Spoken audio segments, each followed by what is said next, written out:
Despite what the newspapers think, I am not a victim of my disability. I am a victor.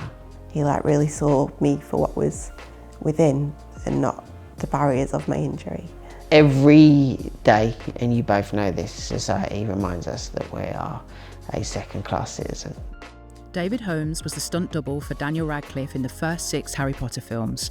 Following an accident while filming a stunt test for the 7th film, he broke his neck, sustaining a high-level spinal cord injury, which means he's paralysed from the point of injury down, affecting every aspect of his day-to-day life. In 2023, David launched a documentary about his injury and life, David Holmes, The Boy Who Lived. He'd resigned himself to being single before he met Rosie Mayes, because he always felt like he wasn't good enough when he dated non-disabled women. Rosie Mayes sustained a similar injury in 2009 when involved in a car accident, and together, for the first time, they talk about the power in finding each other. So how did you guys actually meet then? Should I do it? Yeah. Rosie has got an accessible holiday home that's very well designed to accommodate for tetras, quads, paras, and I rented it for 5 weeks at the end of summer 4 years ago, I think. In our communicating over my needs, you know, the beds, the chairs, the shower chairs, all of those things, we were just writing to each other in the most natural ways possible, writing turns of voice notes. Yeah. Obviously, I talked a lot more than Rosie did. Voice notes turned into me finding out that you were building a home for yourself up in Sheffield, so I wanted to show Rosie this home environment that I've created, which I was trying to encourage as much, you know, independence in the home as possible by assisted technology. So Dave invited me to come here to his house and see how he had adapted it for his needs and all the possibilities that there were for me to bring in some of the same things. And then I blamed the gust of wind.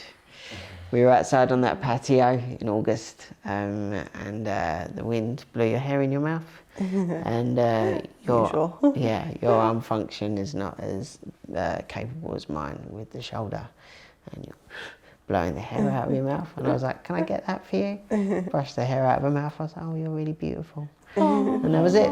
There you go. And then took from that August till November the 26th before we had our first kiss together.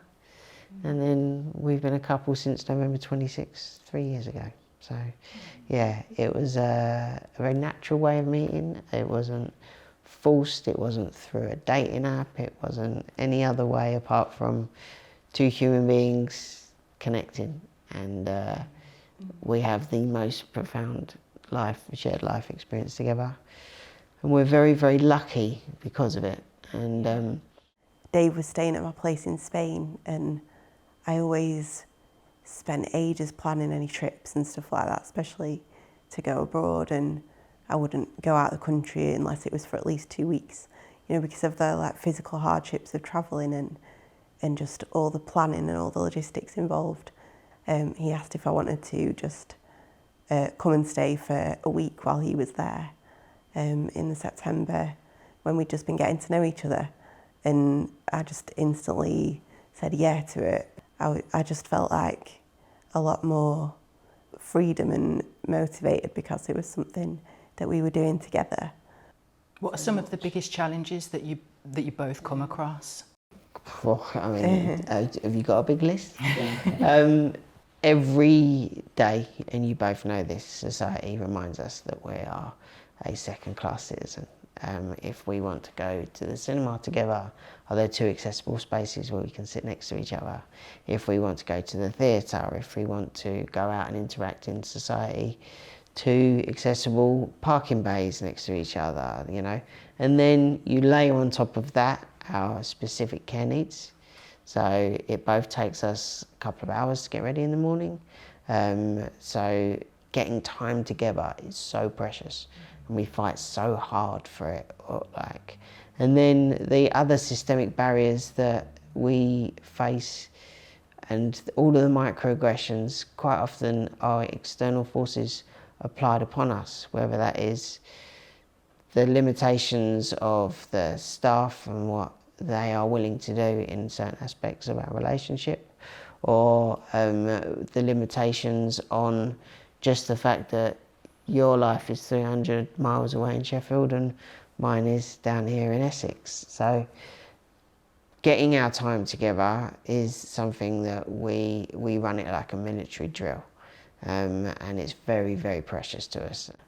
So yeah, regards to barriers, I mean, you look at the physical barriers of just two of us being in a chair, you know, like to hold hands, to touch, to kiss.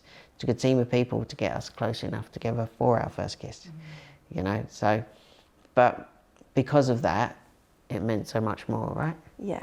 Yeah. Yeah, definitely. Yeah, and because of that, our time means more. Yeah. Yeah. Yeah.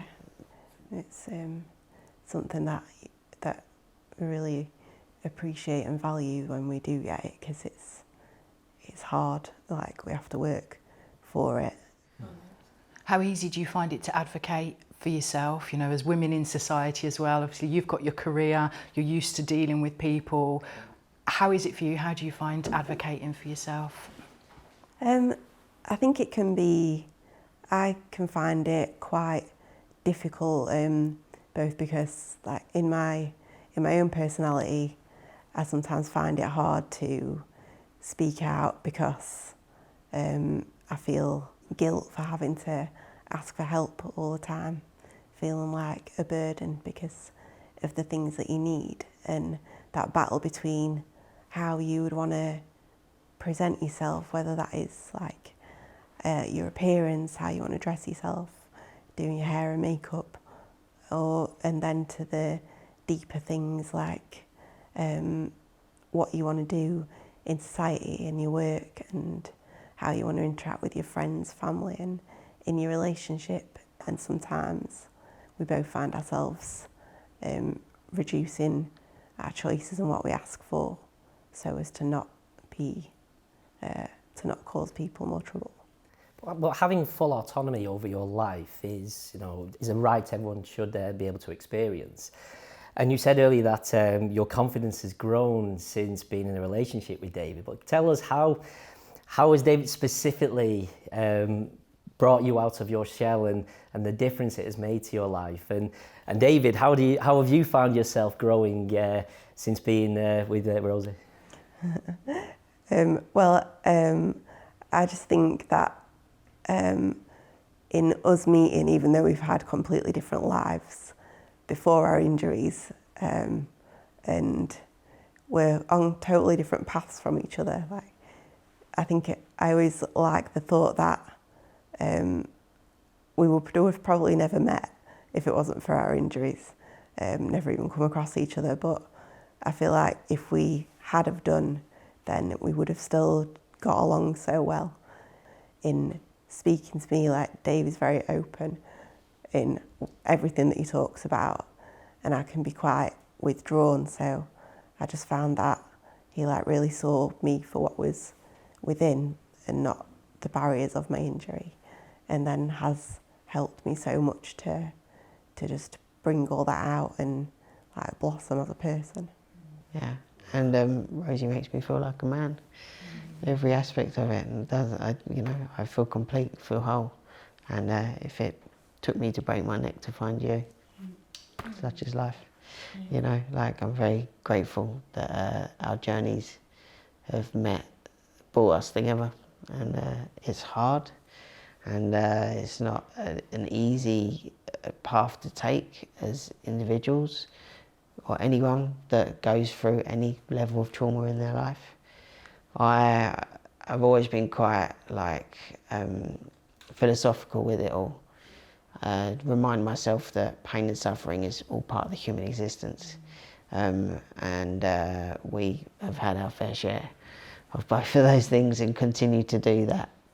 But at the same time, I lean into the fact that nothing's worthwhile in life unless it's hard, you know, and like, we are worthwhile because it's hard, you know. And I'll say to anyone, like, down the camera lens, that's newly injured, it's like, strap in. It's not going to be easy, but it's just a different life path. But whether you like it or not, age and time are very cruel things. And being part of the disabled community is going to affect all people at all times, at any time in their life. What are the figures? Isn't it 4,400 people a year? Per year, 12 people per day. 12 people a day. 12 people a day find themselves with their life completely turned upside down.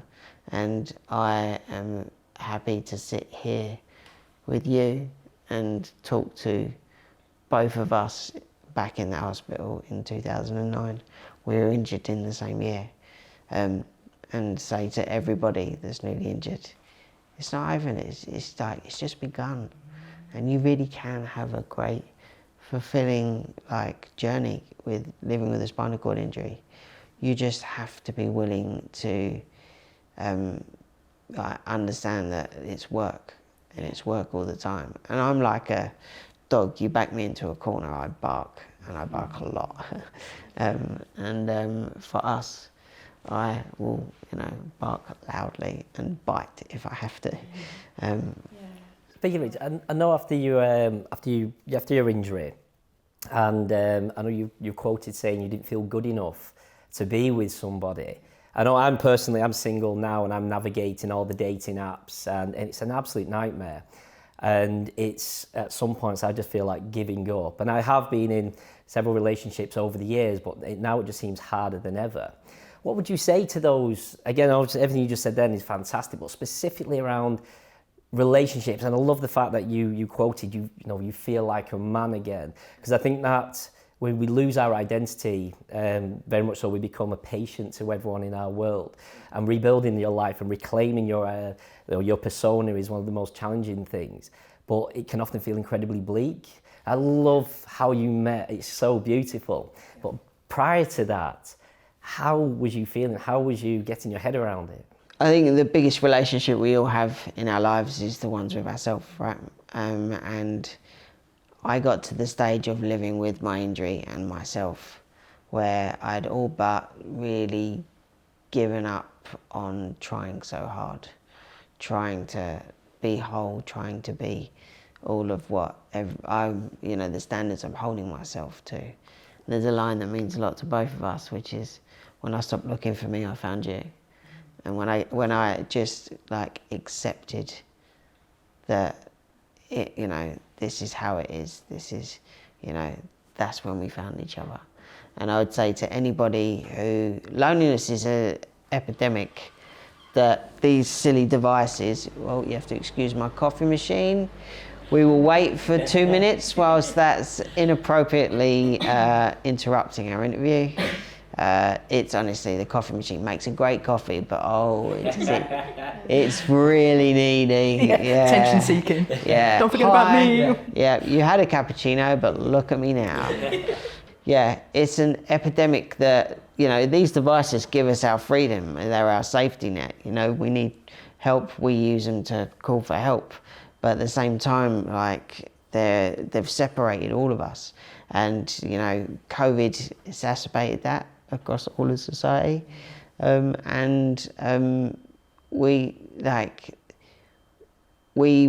can find ourselves, all of us, lost in this.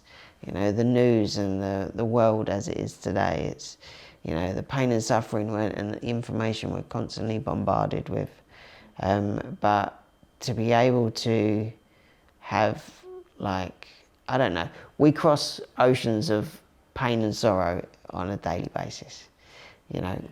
But we keep swimming because I know that my beach on the other side that I'm swimming to is you. And I would think, I'm not going to talk for you.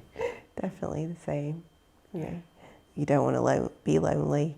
What's the only thing you can do is you try dating sites. And it's hard for everyone anyway. It's hard for anyone to meet anyone on those and get to the real kind of past the shallow part of talking to a person and meeting someone. I mean, at first I couldn't even use my own phone independently before I started being able to use voice control with the software updates that have been available in the last few years. But until then, I had to get my PAs to type messages for me, and like, where's the privacy and the independence in that? It was just like, it was never going to work. And then I started using voice control, and like, I hope that anyone newly injured can fully explore the technology that's available as well if they want to meet people online, because to be able to have independent conversations is such a big part of the first stages of a relationship. And so intimate.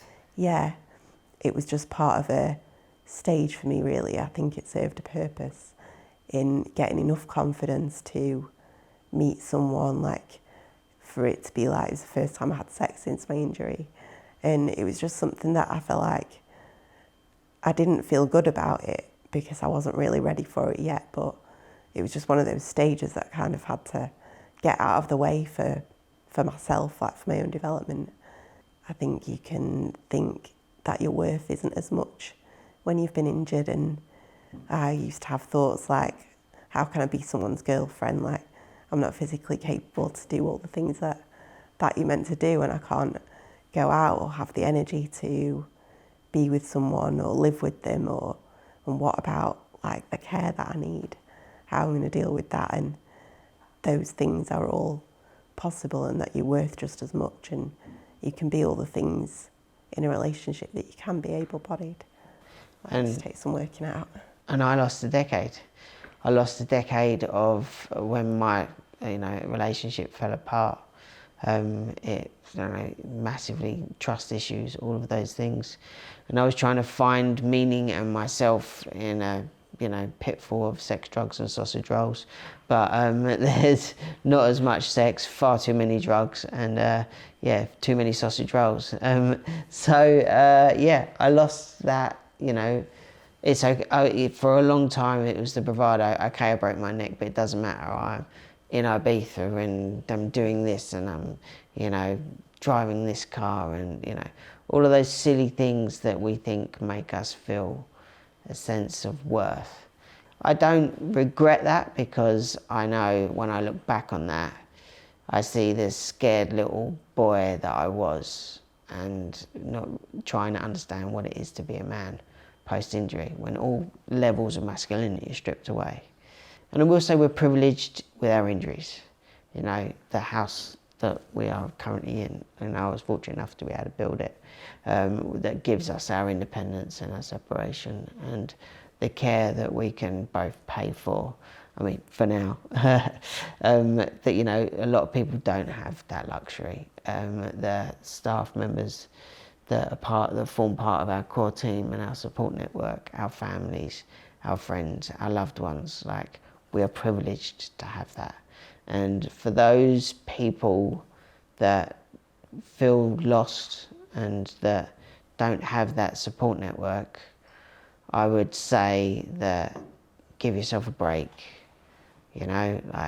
It's hard, but there is a community out there. There is people that are willing to, talk and share, and peer support, and all of those things. And charities like the Spinal Injuries Association and all the other spinal injury charities that operate in the country, they're a community that you should and could lean into. It's so important, isn't it? Because there's something that you get from being amongst other people who have got spinal cord injury that just get it. Yeah. That you don't, there's so much that doesn't need to be said. Yeah.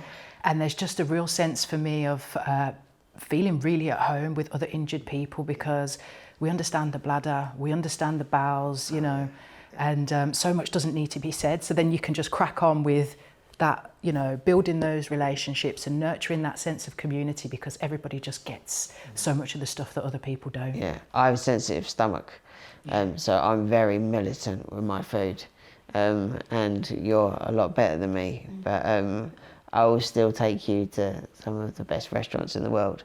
And I always say, well, if I shit myself, then it's going to be the most opulent bowel accident physically possible. It was worth the roll of the dice, But on an everyday, no, I'll stick to the salad.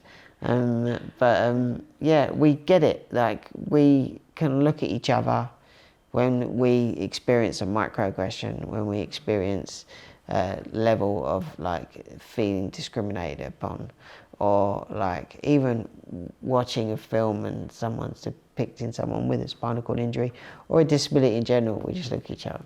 You know, like, and you guys would get that, and you know, hopefully the people that are newly injured at home will understand that it just takes time, and the luxury of time. And time's a luxury for all of us anyway. If you get to grow old, you got away with it. And just remember to breathe. You know, someone asked me what's my favourite sound, and it would be your breath. It would be the breath of my old dog, you know, like knowing that she's still with me after 17 years. But those things are only learned through the luxury of time. So give yourself time. But in that 10 years when you were struggling with partying and going out and living the full life, how did you find your peers who, not necessarily who would have understood spinal cord injury, to get them to fully understand your limitations and your boundaries, or were you just trying to hide them and just go along with it? And completely hide it. Completely and utterly hide it. The shame, the inadequacy, all of those things. Hide it by paying for a VIP table. Hide it by taking these people on holiday. Hide it by crying in the shower on my own, not to them. You know, and we still do that. We still do that. All of us still do that. Yeah, the shower is a great place. Very healthy way to manage that. But all of us do that in society. We feel like it's weakness to share our vulnerabilities. After my documentary and my book, it's nothing but strength is what I get back. There's not a day that doesn't go by where I don't get someone that has watched it or read it, and people hit me with a message that say that it's given them hope, a better understanding, like they're like amazed that I was willing to go there to share that parts of my life. So yeah, it's not weak to say I can't, or this is hard, or I'm struggling. That's the stuff that connects us, isn't it? That's the stuff that we all experience, and there's so much bravado, and everyone, especially in this like social media age where everyone wants to act like everything's sorted and everything's polished, but actually behind the scenes we're all struggling with stuff. And if we're all willing to be more transparent about it, then we are human and we can support each. I watched your documentary yesterday. Okay. I was on the edge of my seat with the emotions, with the feelings, like the journey there. I haven't watched it. You haven't watched it? I've got goosebumps even just talking about it. Yeah, I know, yeah. There'll be a time, my injury is ever-changing, like because of the syrinx. There might be a time I get in a bed, I won't get out of one. That's when I'll watch the documentary, and that's when I'll look back at this interview again, because I get to see myself and us at a state in our lives where I still live with hope, joy, love, happiness, and all of those really important things that where we are at and where I am at in my life stage right now. And not many people have the luxury of a HBO documentary to fall back on when they need to be reminded of who they were. We can all lose ourselves, and I'm sure on my journey, which is always changing, if I lose breathing, speech and swallow, then it's there for me when I need it. You know what I mean? I can still hear my voice again, which would be it's cool. It's there. So it doesn't belong to me. I produced it. It doesn't belong to me. My book doesn't belong to me. Like all art, you put it out in the world. It belongs to the masses. It belongs to the young man that is in hospital right now, that I speak to on a regular basis, that is petrified. The book does the same thing, and this interview will do the same thing. It belongs to the couples that look at us and think, well, they're managing to do it, we can go for it. that our intimacy, for example, you find a way. Mobility equipment, some of them can be very handy in a certain environment. You find a way. You're going to have to give us more details on this. There's a lot Disability is creativity. To navigate a society that's not built for you. We cross oceans of pain and sorrow on a daily basis. You know, but we keep swimming. We hope you enjoyed this episode of I Didn't Plan on This. If so, please like, comment and share. If you or someone you know is living with a spinal cord injury and they need support, the Spinal Injuries Association is here for you. Our vision is a fulfilled life for everyone living with spinal cord injury. If you'd like to support us or find out more about the vital work that we do across the UK, please visit our website at spinal.co.uk.